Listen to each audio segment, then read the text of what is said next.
Chapter 8. Mart, how long until we reach our destination? Rizzo inquired, hunched over his equipment at the table. At this acceleration it should take us about 3 days, Mart replied. I set it to what I deemed the safe maximum for the ladies. Should we increase it? No need. 3 days is reasonable. We'd have to more than double the acceleration to save even 1 day, and that's not feasible for any of us.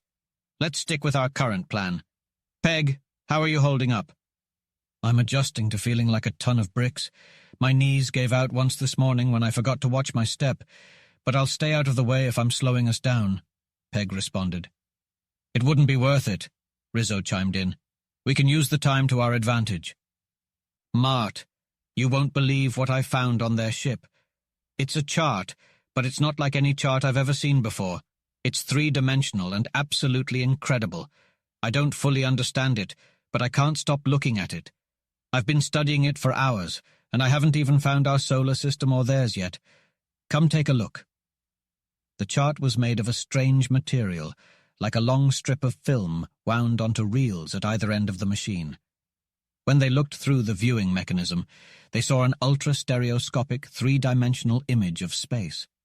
It wasn't just a flat surface, but a narrow wedge of space as seen from the center of the galaxy. Every star was in its true position and perspective, with a number to identify it. Even the faint stars and nebulous masses were represented accurately, just like the actual sky. As they watched, Rizzo used a lever to move the film through the projector, and they traveled along the center line of the wedge. They passed by suns, planets, and satellites, and even other galaxies that had been charted and named by the Fenachrone astronomers.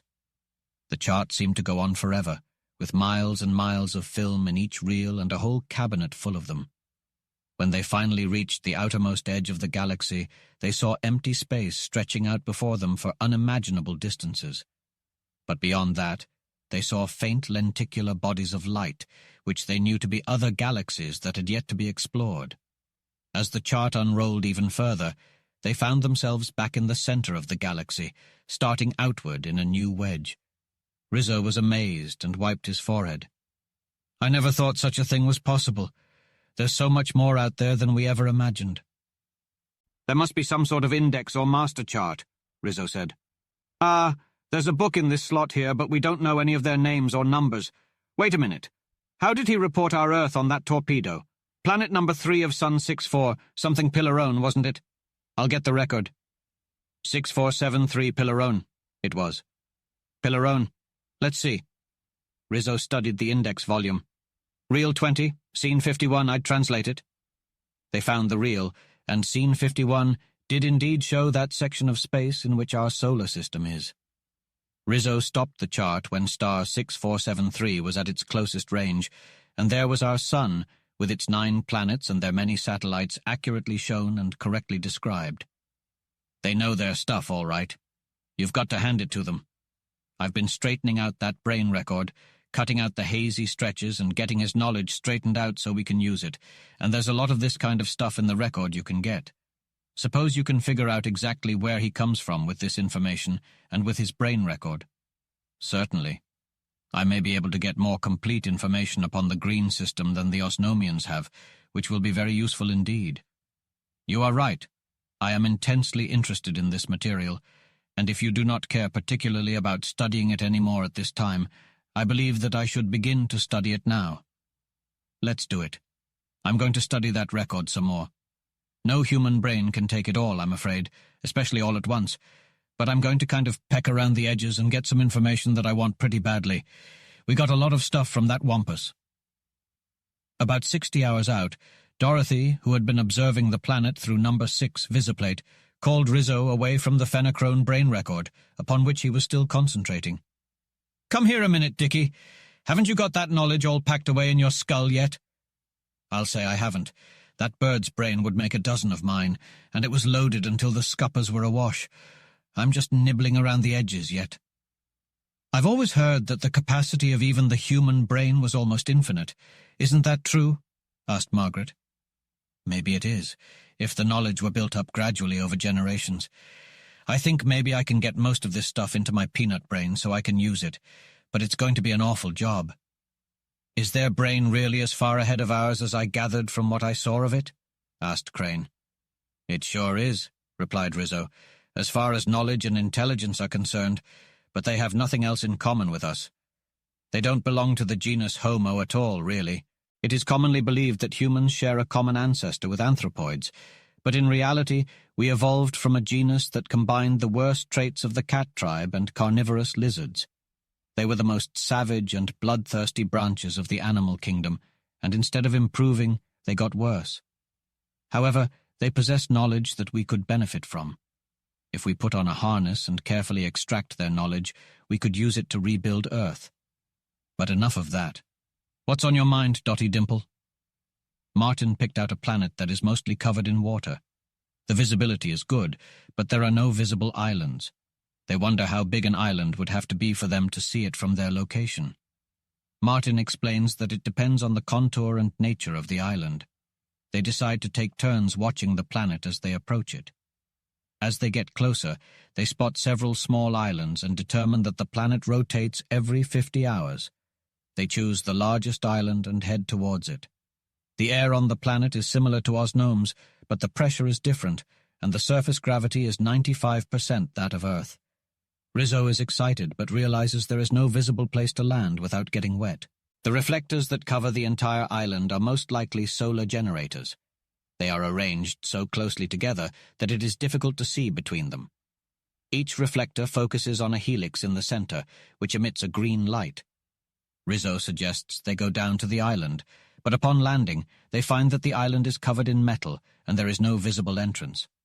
The metal supports huge metal guides and pontoons that float on the water.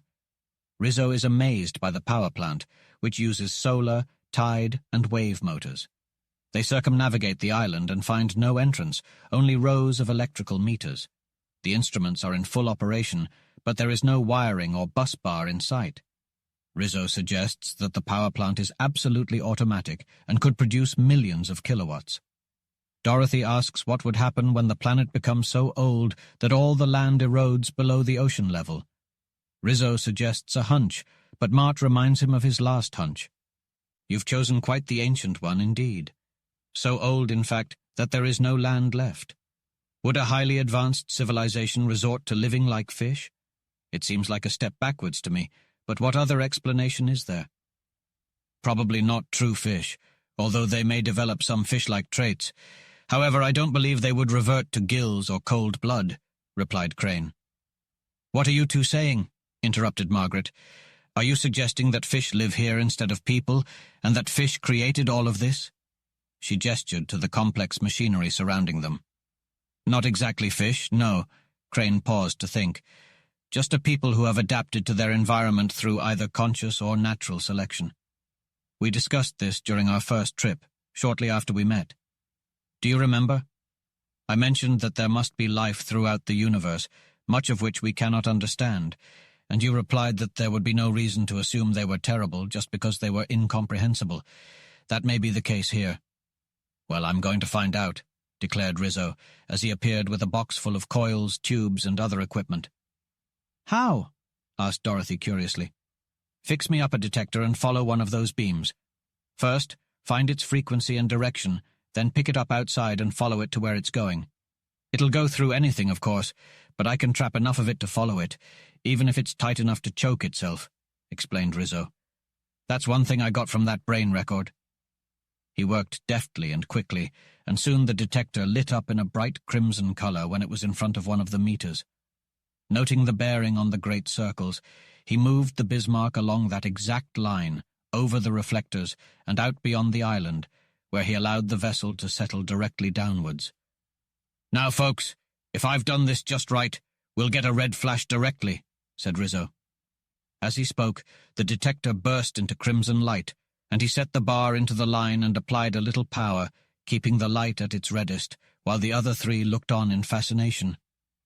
"This beam is on something that's moving, Mart.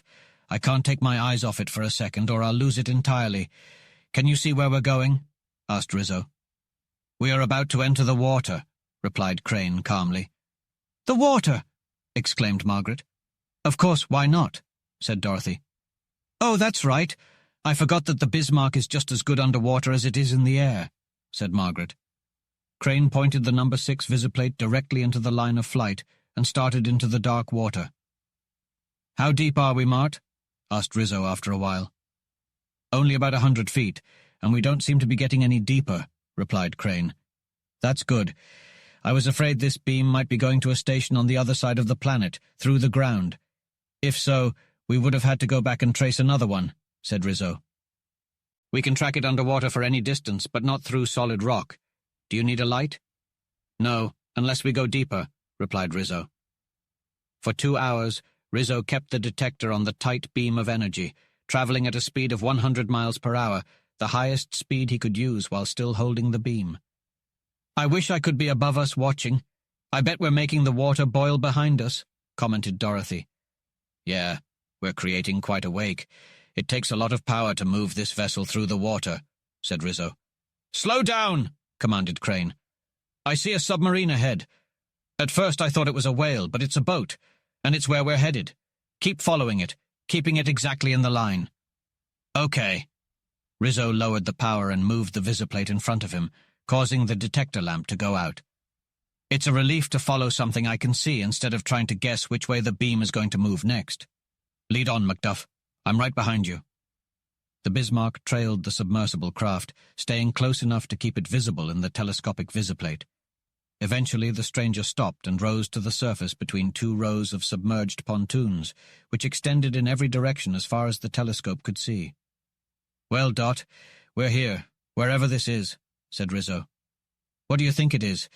It looks like a floating island port, like the ones in those wild story magazines you read so much, said Dorothy. Maybe, but if so, they can't be fish, replied Rizzo. Let's go check it out. I want to take a look.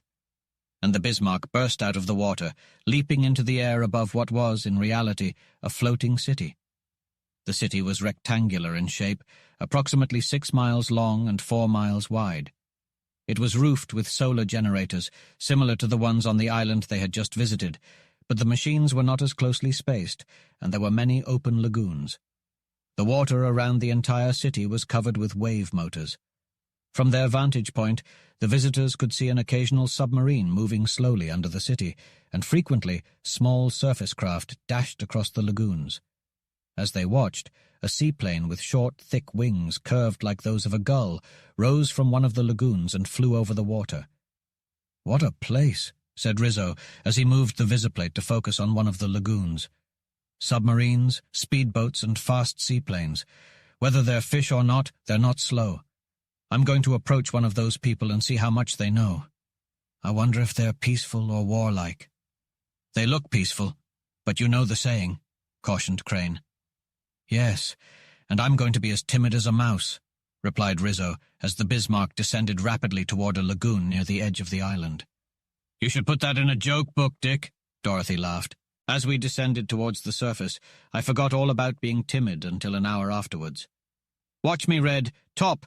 If they even point a finger at us, I'm going to run 1,000,000 miles a minute." But no hostile demonstration was made as we dropped lower and lower. Rizzo, with one hand upon the switch actuating the zone of force, slowly lowered the vessel down past the reflectors and to the surface of the water. Through the visiplate, we saw a crowd of people coming towards us, some swimming in the lagoon, some walking along narrow runways. They seemed to be of all sizes and unarmed. "I believe they're perfectly peaceable, and just curious, Mart. I've already got the repellers on close range. Believe I'll cut them off altogether." "How about the ray screens?" "All 3 full out. They don't interfere with anything solid, though, and won't hurt anything. They'll stop any ray attack, and this arenacule will stop anything else we are apt to get there. Watch this board, will you? And I'll see if I can't negotiate with them." Rizzo opened the door. As he did so, a number of the smaller beings dived headlong into the water, and a submarine rose quietly to the surface less than 50 feet away with a peculiar tubular weapon and a huge ray generator trained upon us. Rizzo stood motionless, his right hand raised in the universal sign of peace, his left holding at his hip an automatic pistol charged with explosive shells, while Crane, at the controls, had the Fenachrone supergenerator in line, and his hand lay upon the switch, whose closing would volatilize the submarine and cut an incandescent path of destruction through the city lengthwise.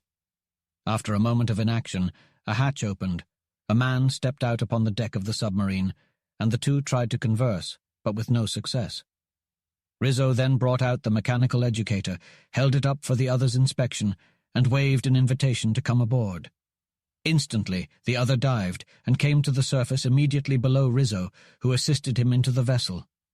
Tall and heavy as Rizzo was, the stranger was half a head taller and almost twice as heavy.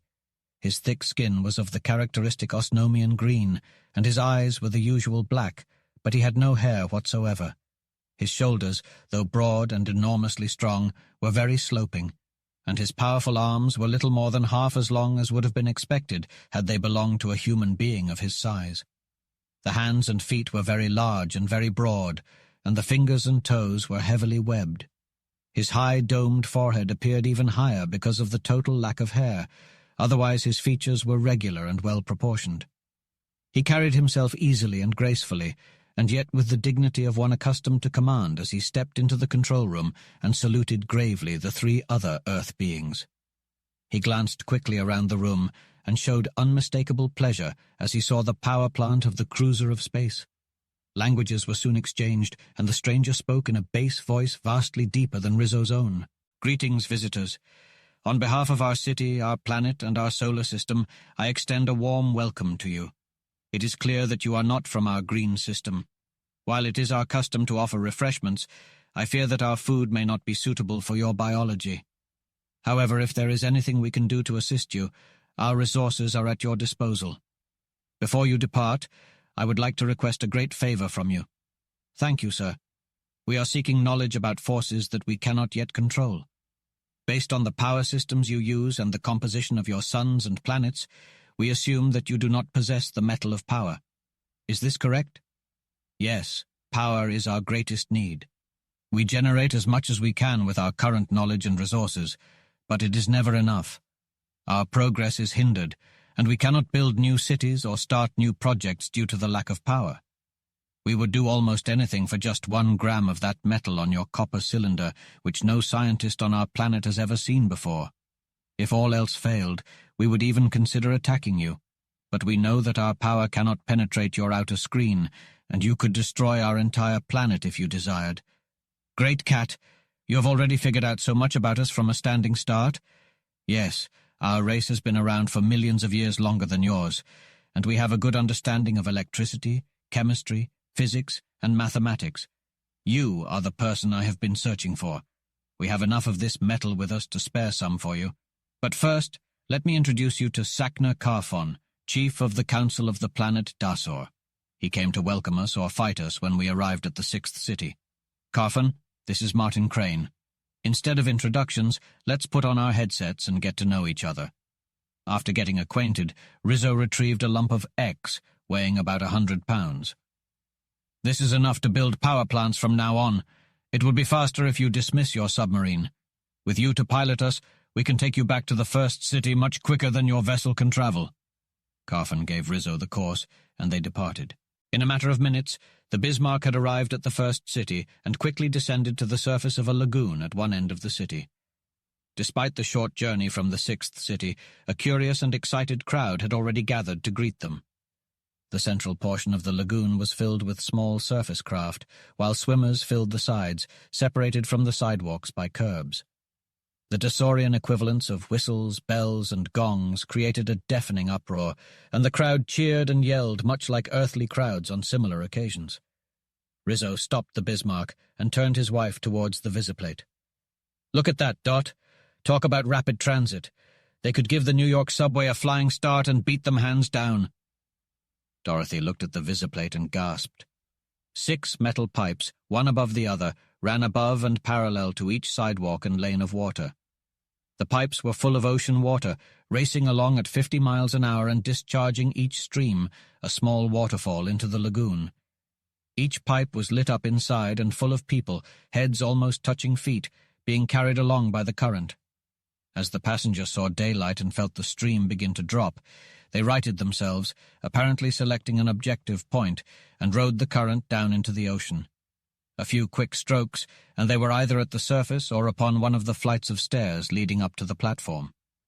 Many of the travelers did not even move as they left the orifice. If they happened to be on their backs, they entered the ocean backward and did not bother about righting themselves or about selecting a destination until they were many feet below the surface. "Good heavens, Dick! They'll kill themselves or drown!" "Not these birds. Notice their skins? They've got a hide like a walrus and a terrific layer of subcutaneous fat. Even their heads are protected that way. You could hardly hit one of them enough with a baseball bat to hurt him. And as for drowning, they can outswim a fish and can stay underwater almost an hour without coming up for air. Even one of those youngsters can swim the full length of the city without taking a breath." "How do you get that velocity of flow, Carfon?" asked Crane. "By means of pumps. These channels run all over the city, and the amount of water running in each tube and the number of tubes in use are regulated automatically by the amount of traffic. When any section of the tube is empty of people, no water flows through it. This was necessary to save power. At each intersection, there are 4 standpipes and automatic swim counters that regulate the volume of water and the number of tubes in use. This is ordinarily a quiet pool, as it is in a residential section, and this channel, our channels correspond to your streets, has only 6 tubes each way. On the opposite side of the channel, you can see the entrance to the tubes that go down to the town," said Rizzo, as he turned the visiplate around. They saw 6 moving stairways, each filled with people, leading to the top of a tall metal tower. As the passengers reached the top, they were launched head-first into the chamber leading to the tube below. "That's an impressive system for handling people," exclaimed Rizzo. "What's the capacity of the system?" "When running at full pressure, 6 tubes can handle 5,000 people per minute. It's only on rare occasions like this that they are ever loaded to capacity. Some channels in the middle of the city have as many as 20 tubes, so it's always possible to travel from one end of the city to the other in less than 10 minutes. "Do they ever get jammed?" asked Dorothy curiously.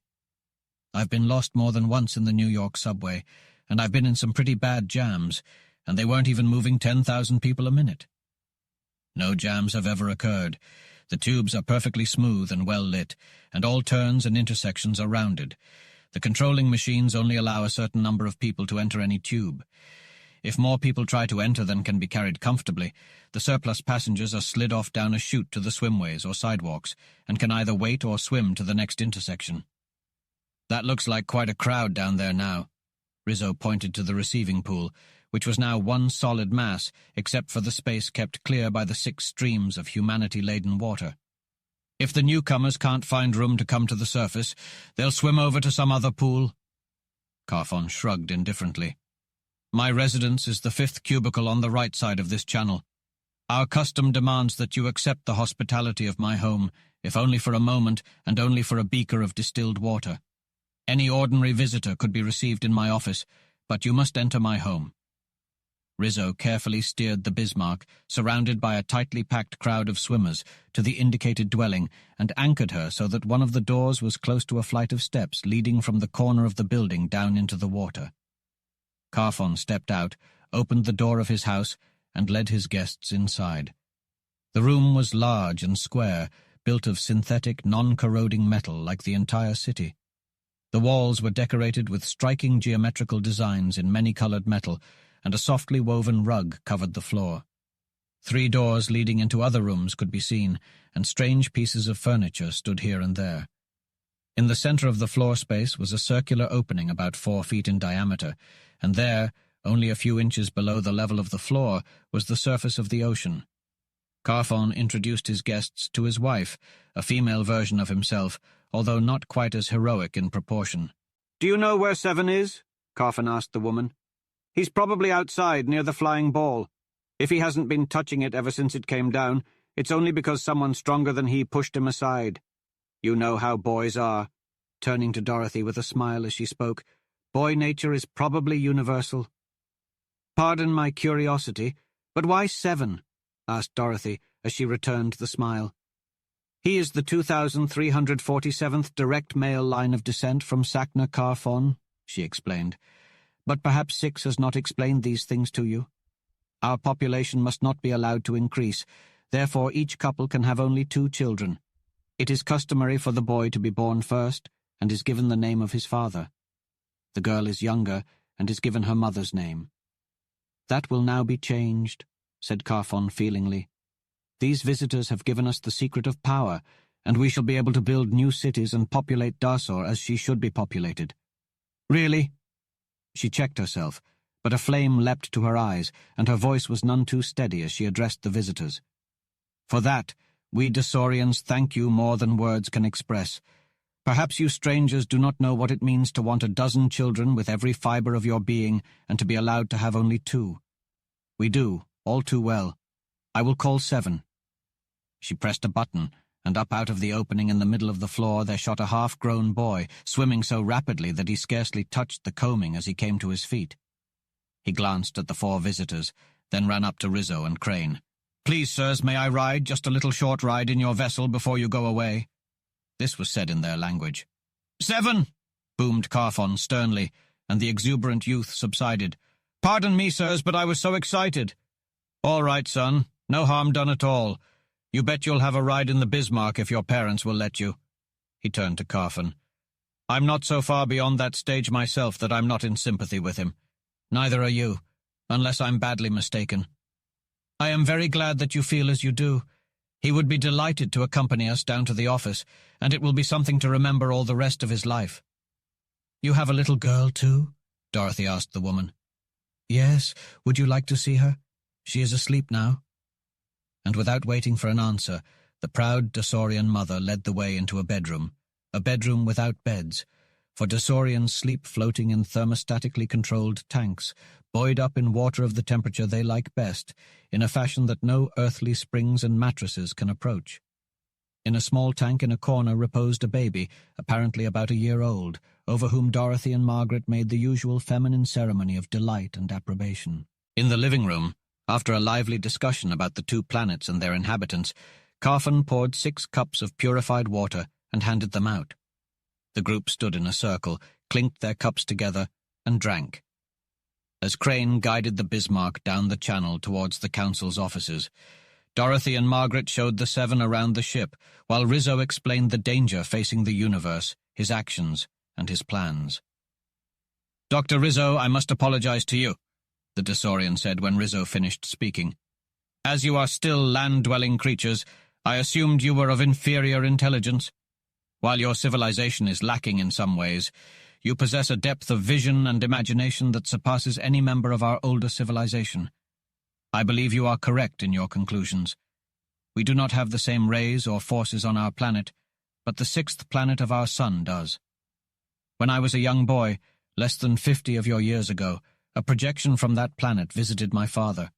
They offered to rescue us from our watery planet and teach us how to build rocket ships to move to 3, a half-land planet inhabited by lower animals." "And your father declined?" Rizzo asked. "Of course. Our only deficiency was power, and the strangers did not show us how to increase our supply. Perhaps they had more power than us, or maybe our needs were not clear due to communication difficulties. But we had no desire to move to 3. We had rocket ships for generations.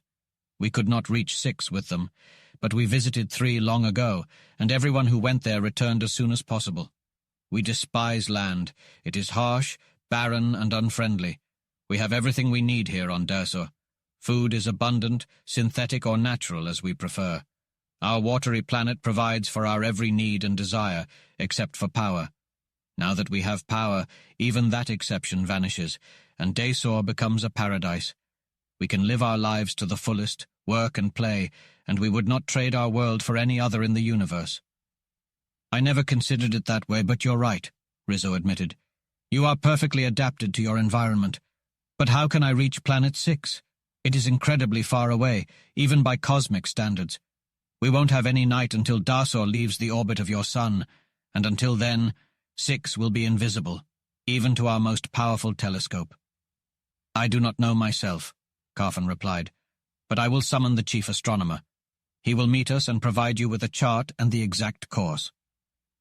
At the council's office, the Earth visitors were formally welcomed by the 9 men in charge of the entire planet. As the ceremony came to a close and their mission was set, Carfon lingered at the door of the Bismarck, taking one last look at the Earthmen. "We are deeply grateful for your aid today," he said. Know that we mean it when we say that we are at your service in the coming battle. The resources of our planet are yours to command.